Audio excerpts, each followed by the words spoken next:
En vanmôre, as jy jou Bybel by jou het, gaan ek lees uit 1 Kronieke 13 vers 9 tot 12. 1 Kronieke 13 vanaf vers 9 tot 12. En ek wil met julle praat oor die gedagte geoorloofde entoesiasme. 'n Baie interessante ding wat die Here met my oor gepraat het en ek het weer gesê, Here, regtig, hoekom wil u oor so 'n onderwerp met u gemeente praat? Wat is die doel daaraan? En entoesiasme sal julle saamstem, is 'n goeie karaktereienskap om entoesiasties te wees. Dis lekker as jou man entoesiasties oor jou kos is, nê? Nee. Vrouens, is julle mans entoesiast oor julle kos nie? Dis lekker as jou vrou entoesiasties is oor jou stokperdjie.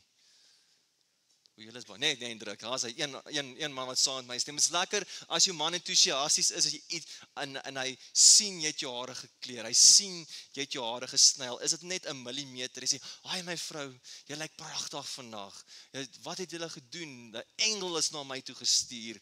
Dis lekker om entoesiasties te wees, dis 'n goeie eienskap. Entoesiasme is, ek dink 'n baie belangrike ding vir my en jou, as kinders van die Here, om te wees, maar entoesiasme kan 'n gevaarlike ding ook wees.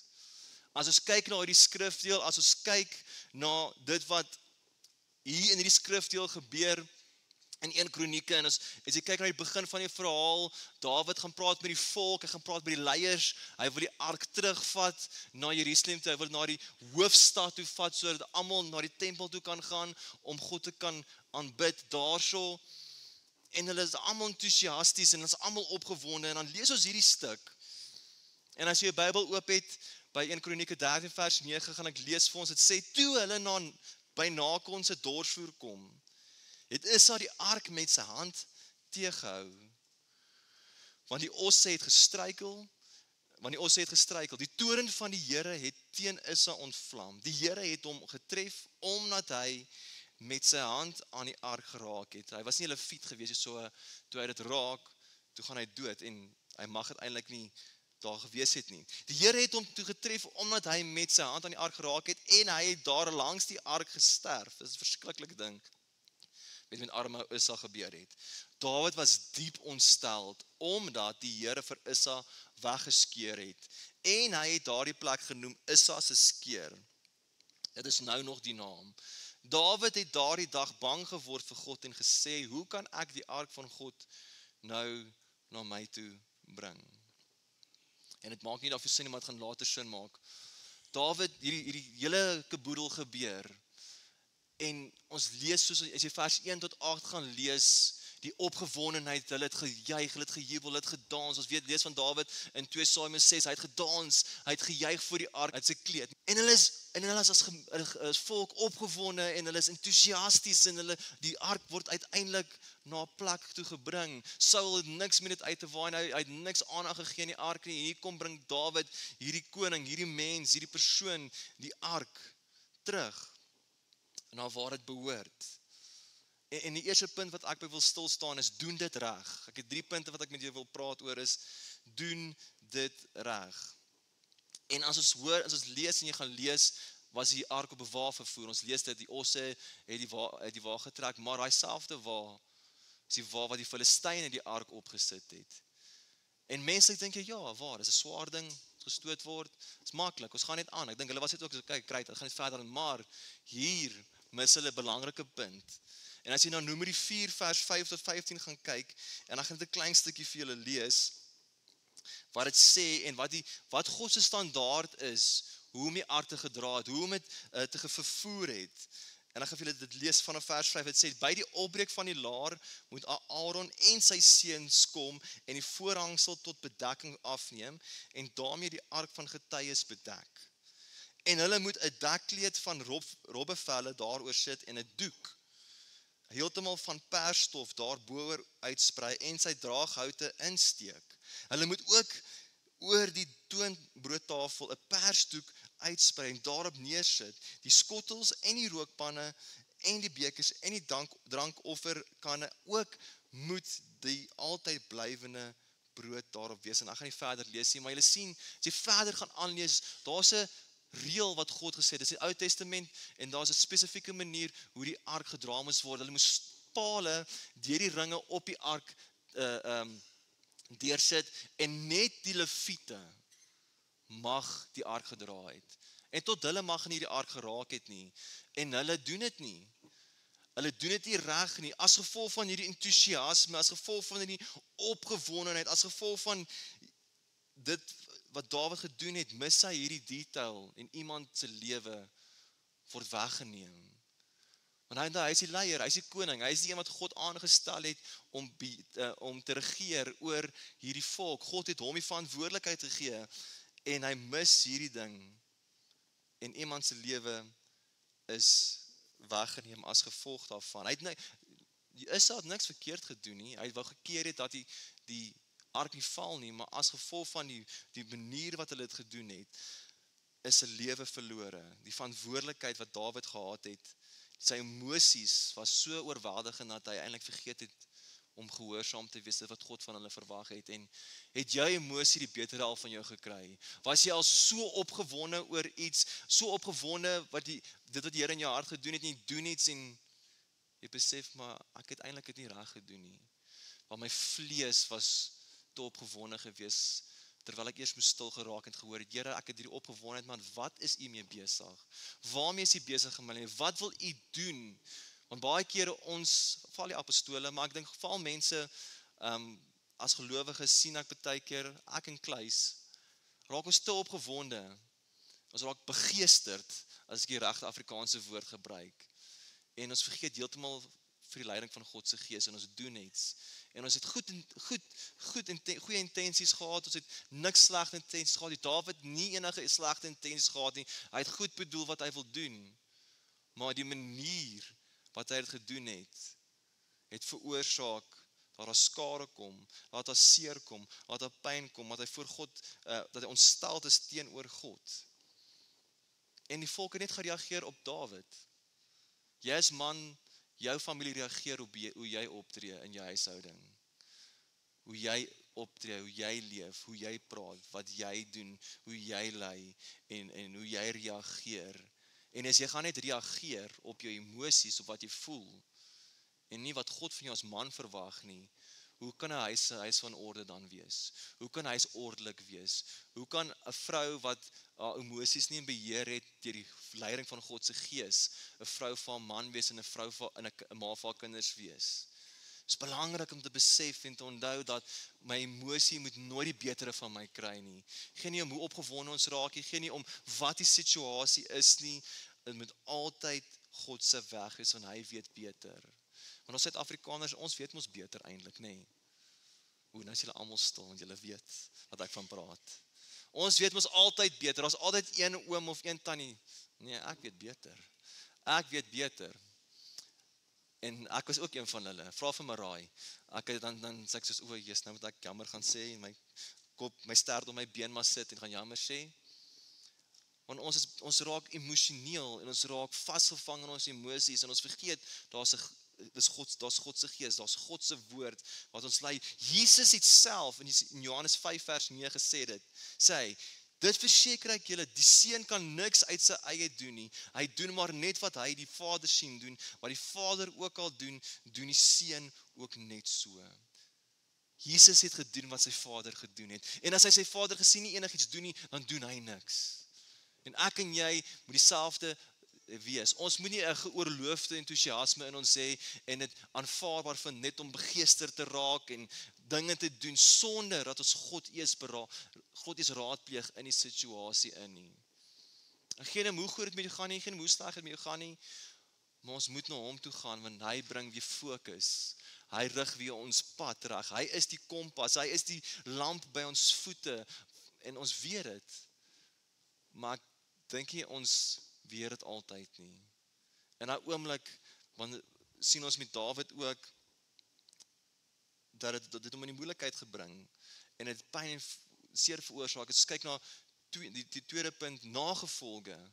Dawid se besluit het nagevolge gelos. Ek en jy neem besluite, jy het dalk besluite in hierdie jaar geneem, en jy sê terugkyk en dink jy Dis maar 'n bietjie baie nagevolge van my besluite gewees. Ek het bietjie baie droog gemaak, ek het bietjie baie dom goed gesê. Moes eerder my mond stil gehou het toe my vrou dit gesê het. Ek moes eerder net weggeloop het toe my man dit gesê het, maar dan dink jy soos nee, ek is mos nou reg. Ek was reg gewees en ek sal jou wys ek was reg. En ek sê altyd 'n ding, ek glo dit is om reg te wees is nie altyd reg nie.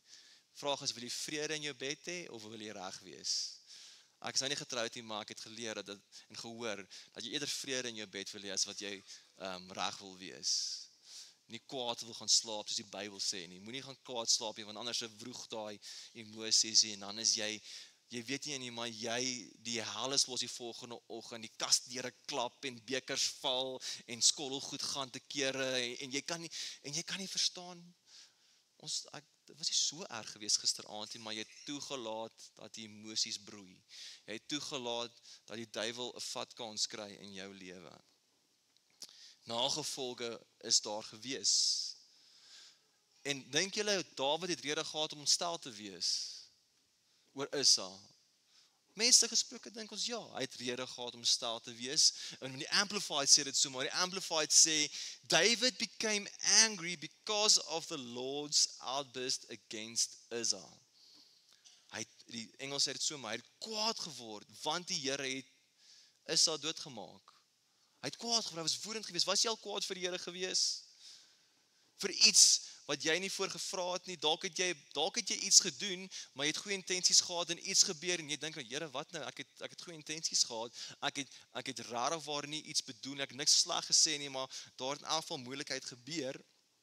En die vraag is dit Dawid se skuld gewees? Is dit God se skuld? Is dit Ussa se skuld? Is die volk se skuld gewees dat Ussa se lewe weggeneem is? En die ding is net dat dis keuses. Ons maak keuses. Ek en jy maak 'n keuse. Jy het vanoggend 'n keuse gemaak toe jy kerk toe gegaan het, wat jou verwagting gaan wees hier vanoggend. Jy het 'n keuse gemaak wat jy vanmiddag gaan eet. Jy het 'n keuse gemaak wat jy vir jou man gaan sê, wat jy vir jou vrou gaan sê, wat jy vir jou kinders gaan sê. En jy het die keuse vanoggend of jy gaan toelaat dat die emosie die betere van jou gaan kry. Dat die emosie die beste van jou gaan kry. En dit val die tyd van die jaar. Pastor Wouter laas gepraat, is jy geïrie. Ons almal is geïrie. Ek ken nie om wie jy is nie. Ek en Kluis is geïrie. Ek sal beter wees wanneer ek gaan rus. En juist wanneer ons geïrie is, dan kom die groot toets. Juist wanneer ons emosies sky high is, of jy nou hartseer is, of jy nou kwaad is, of jy nou opgewonde is, moet ons so versigtig wees om nie uit ons eie uit te beweeg nie. My jeugpastoor het altyd gesê, tannie Kathy ken hom Beren vir hy het gesê, voor die Heilige Gees my kon keer die Porregees uit my uit. Daai kwaad, daai woede, daai van ek doen net iets, ek sê net iets. Niks teen Porregees in die tannie Kathy, baie lief vir hulle. Maar dit is belangrik altyd dat jou gees, God se gees die voorganger sal wees. En ons gaan foute maak, moenie verkeerd verstaan nie. Ek het al baie kere foute gemaak, ek het baie kere goed gesê, en dink ek, jete Armand, wat nou?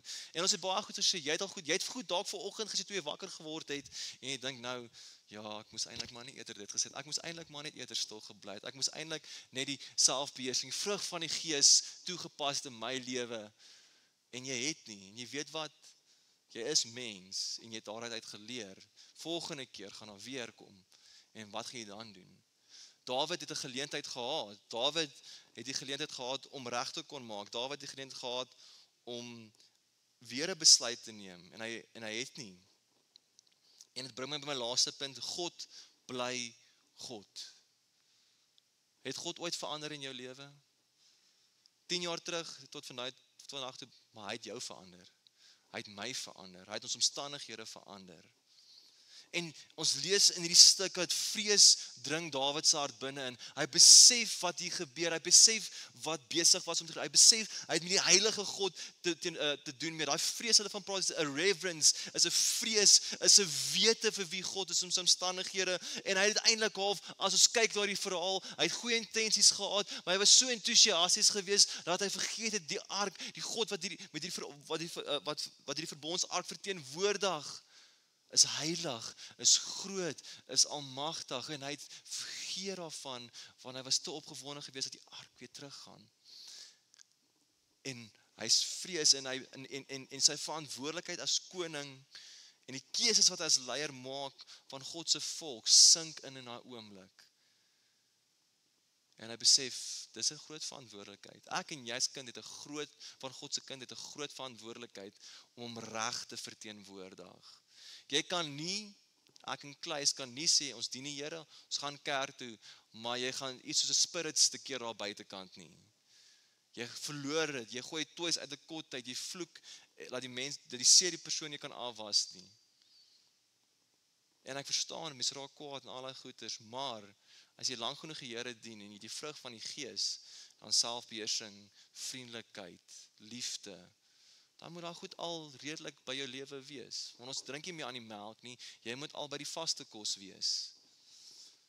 En Dawid mis hierso iets. En hy weer besef hy maak 'n oordeelsfout en vir 3 maande lank is die ark by Obed-Edom. En Obed-Edom beleef die voorspoed van die Here vir 3 maande lank, want God se teenwoordigheid is daar en dit gaan net goed en Dawid mis, die volk van God mis die voorspoed van God omrede Dawid bang was. Die vrees was so baie by hom gewees dat hy gesê het, ek wil eerder nie, laat hom maar daar bly. Het jy al God se guns gemis omdat jy bang was? Het jy al van veel so vol van vrees, ek het net wegbeweeg van God se teenwoordigheid af en gedink, Here, wat as ek weer 'n fout maak? Wat as ek weer nie die regte besluit nie? Wat as ek my emosies weer die betere van my kry? Wat as, sien ons wat as, tot ons blou is in die gesig, terwyl God jou lankal vergewe het, terwyl hy al lankal smag en net dat jy weer in sy teenwoordigheid in beweeg. Ek dink God het na Dawid gekyk en gedink, ek wil jou nie by my hê. Dis hoekom ek dink Dawid sê 1000 dag is beter as 1000 jaar. Ek dink dis hoekom hy dit gesê het. Dit kom nou net ewe skielik by my op. Ek dink hy het besef wat hy verloor het. Moenie verloor dit wat God vir jou beplan nie. Moenie verloor dit wat God vir jou wil hê nie, want die duiwel kom en sê, hey, jy het droog gemaak, ou chom. Jy het goed droog gemaak. Dink jy jou vrou gaan weer met jou praat? Eventueel gaan sy, glo ek. Maar die duiwel fluister goedjies in ons ore en ons glo die goedjies en ons verloor iets van hoe kan my God my vergewe? Sy seun die prys vir jou betaal. Bloed is vir my en jou gevloei. Hoop in hierdie maand, in hierdie tyd wat ons is, in die feesgety, is hoop vir my en jou aarde toe gestuur. 'n Kind is vir ons gebore en vir my en jou. Vir niemand anderste nie, vir die mense daar buite wat God nodig het, wat verlore is, wat 'n redder nodig het. En hy het vir my en jou gesterf, het vir my en jou die prys betaal. En nog steeds is ons by 'n plek van wat as God verander het. What if God changed his mind about me? Maar wil vir jou sê hy het nie. God het nooit verander nie, kerk. God is dieselfde en jy dink dalk vandag God het sy gedagtes oor jou verander. God het dalk jou gedink, nee, wat hierdie kind, laat jy gaan. Mense doen dit, maar God doen dit nie. Mense sal hulle kinders weggooi, sal skade veroorsaak, sal wat ook al doen, maar God gooi nooit sy kinders weg nie. Hy wil hê jy moet by hom wees. Hy wil hê jy moet by hom stil staan. Spreuke 4 vers 23 sê, wees veral versigtig met wat in jou hart omgaan, want dit bepaal jou lewe, jou hele lewe. Moenie laat vrees jou hart oorweldig nie. Moenie laat bitterheid jou hart toevou nie. Laat sy liefde. Maak die deur oop. Soos die verlore seun, die prodigal son. Wat die pa gedoen? Hy het nie gesê, jy het al jou geld bespandeer, laat jy gaan, laat jy werk. Nee. Hy het hom met oop arms verwelkom. Die vetste en mooiste kalf geslag, hom bekleed met die beste, hom skoene aan sy voete aangetrek. God wag vir jou vanmôre, kerk. En ek weet ons maak foute. God weet dit, daarom het Jesus die prys betaal. Hy het vir jou foute gesterf. Petrus het 'n priester se oor afgekap. Jy het hou. Wie sal dit nou sê dat ek 'n piester is, ek oral afgekap het, ek koop rare waar nie, daar's iemand in die kerk. Jy praat met my na die tyd, sal vir jou berading gee as jy iemand se oor afgekap het. Maar nog steeds het God die Petrus sê, ek gaan die kerk op jou bou. Die man, een van die disippels wat baie droog gemaak het, wat impulsief was, wat een van die mees entoesiastiese disippels was. God gebruik hom, God maak bemoeienis met hom, God het 'n diep verhouding met hom, God ontmoet hom by die see en praat direk met hom. God praat met jou vanmôre en sê, moenie worry nie, ek is met jou.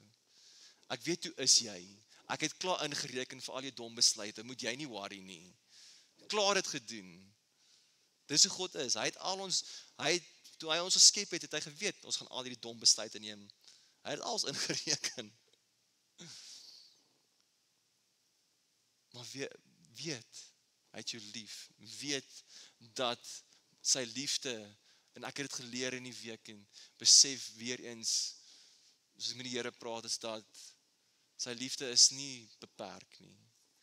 Sy liefde is nie beperk in wat ek vir hom moet doen nie, want ek kan niks in hierdie wêreld doen, wat sy liefde sal verdien nie, daarom moet Jesus die prys betaal. Niks wat jy vandag gaan doen, gaan sy liefde meer of minder maak vir jou nie. Niks gaan sy vergifnis vir jou minder maak nie. En jy en ek het daai besluit om te neem vanmôre. En dalk sit jy hierso vanmôre en jy dink, is dit raar of waar so?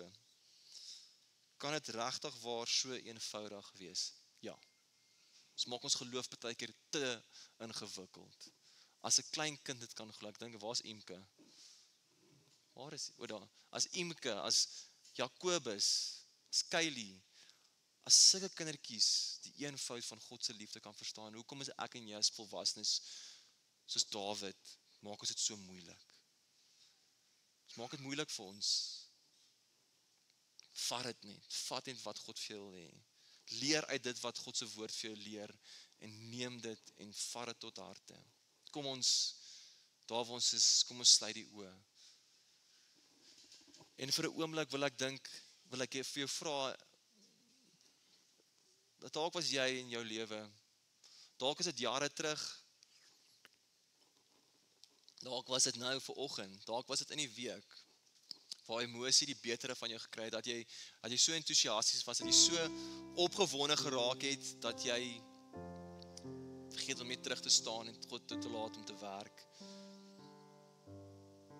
En ek wil saam met jou bid vanmôre, dat sy liefde is nooit te ver vir my en jou nie, sy liefde is nooit te kort, en skiet nooit te kort nie, want hy is perfek, hy is ewigdurend.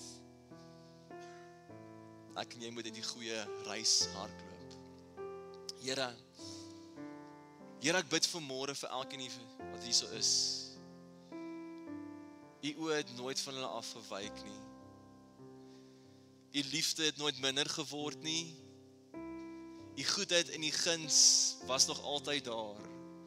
Wanneer ons lees in hierdie stuk waar Dawid praat en u woord in ons lees dit, sien ons die voorspoed wat hy gemis het as gevolg van vrees, as gevolg van hierdie benoudheid, as gevolg van hierdie angstigheid, wat ook al dit was wat hom in daai oomblik so weggevat het, Here. Ek bid vir elkeen hier vanmôre, soos ek my hande uitstrek, dat U met hulle sal wees. Dalk sit jy vanmôre en jy sê, ek gee op, Here. Maar hy het nie op jou opgegee nie. Hy het nie op jou opgegee nie, hy sal ook nie. Hy het die prys vir jou betaal. Hy het 'n doringkroon vir jou gedra. Hy was gemartel tot hy misvormd was, onherkenbaar vir jou en vir my.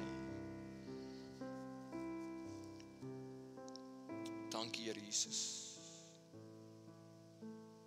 Dankie, Here God, vir U getrouheid.